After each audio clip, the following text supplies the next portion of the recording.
Hello, welcome to INTC 5160 Instructional Design. I'm your instructor, Douglas Harvey. Some of you I've had in class before, some of you are new to the program and to my courses. So I'm looking forward to getting to know those of you who are new, and I'm welcoming back those of you who I've had before.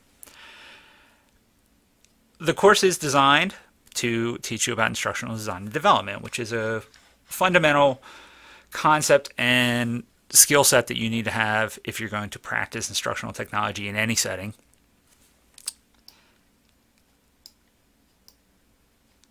The course follows along a systematic approach to instruction that is the base of everything we do in the field.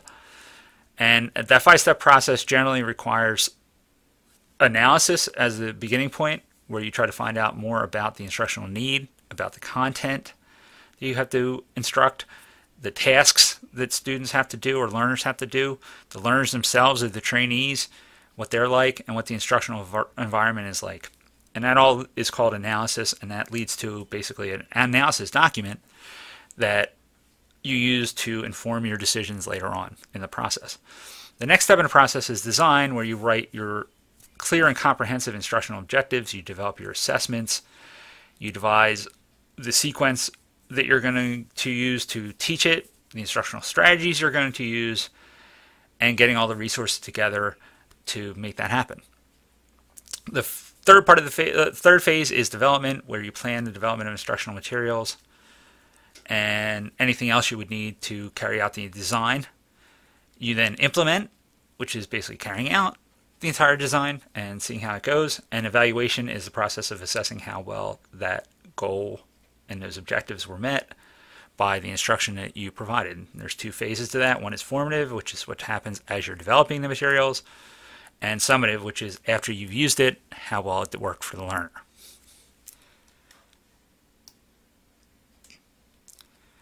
My information: I have an office here on campus, G238.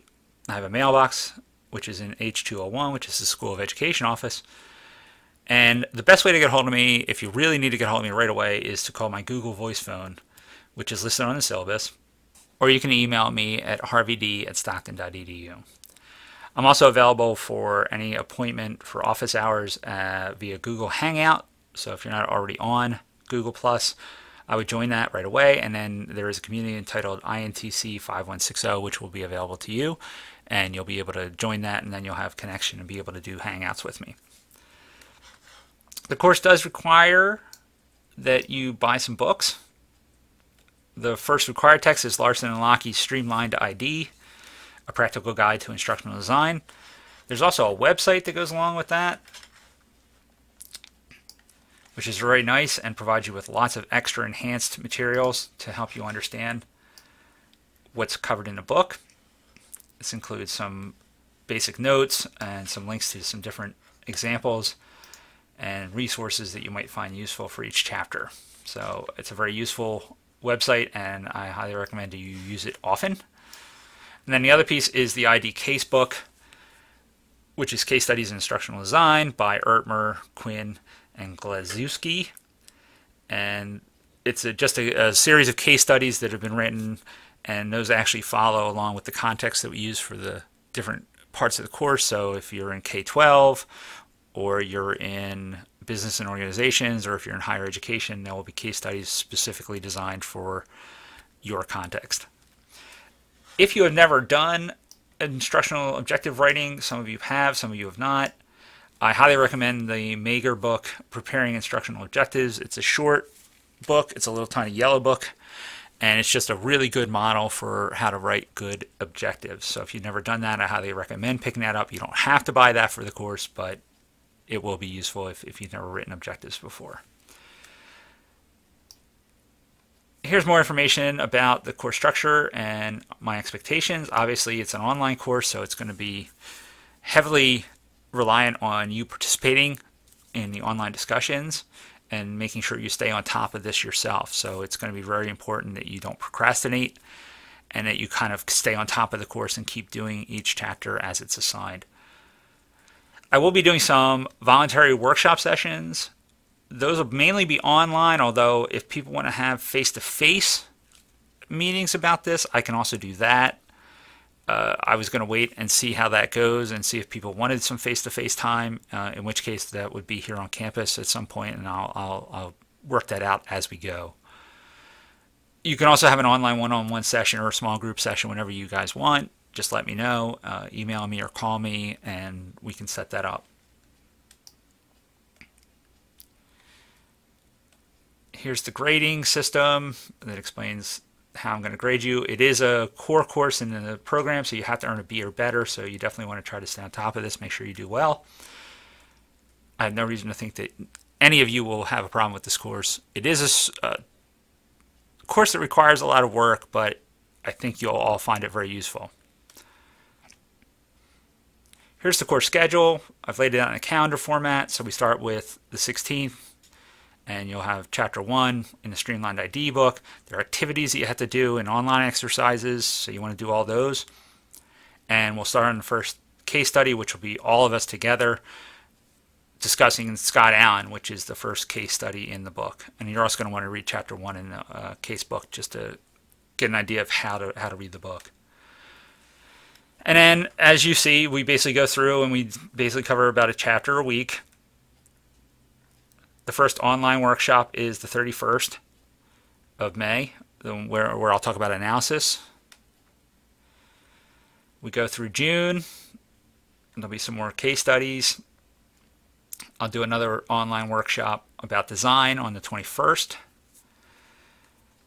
And then in July, we hit the end and final few chapters. And this one will be more 2 chapters a week. And you can see how that plays out. And then by the end of that month, you'll have your final version of all the documents that you have to put together.